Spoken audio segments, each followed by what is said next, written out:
Hello, I'm James Mayhew, and today I'm going to tell you about the final story in my new book, Once Upon a Tune. And it's a cracker. It's the legend of William Tell. Now, this story was famously set to music by the Italian composer Gioacchino Rossini, although the story takes place in Switzerland. Rossini wrote a whole opera on the subject, but the opera isn't performed all that often. But the overture, that's another matter. It's been recorded and played thousands and thousands and thousands of times, and I guarantee you'll know the tune at the very end.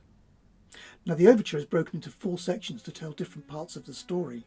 It begins with some very sad music to tell us that the people in Switzerland are very miserable because the Austrian army have invaded. They have to pay very high taxes, they're all very poor. In fact, they're on the verge of starving and they need somebody to come to their rescue.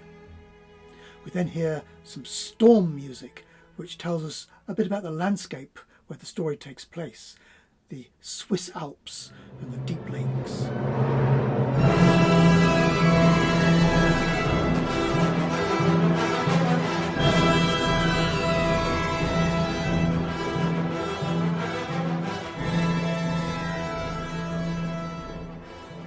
After the storm, we hear some beautiful music describing the birdsong in all the forests and mountains of Switzerland. Listen out for the flute. It sounds just like birds singing.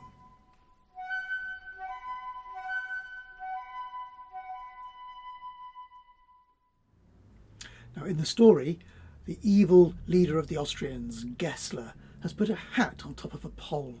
He says that everybody in Switzerland must bow to his hat.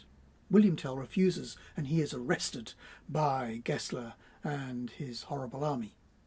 Gessler knows that William Tell is brilliant at shooting arrows with his crossbow, and so he sets William Tell a challenge.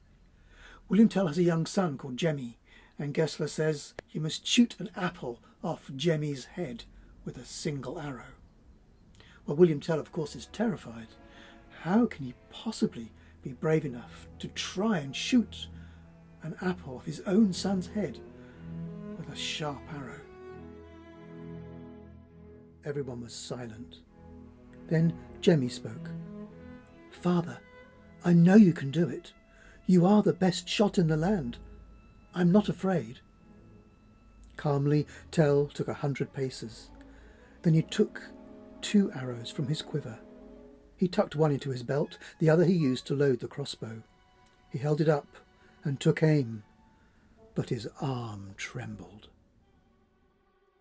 Well, without giving too much away, William Tell does come to Jemmy's rescue and also to the rescue of all the Swiss people. But to find out how, you'll have to read the book, which is published today by Otter-Barry books. Thanks for watching, and I'm going to leave you with the finale to the William Tell Overture.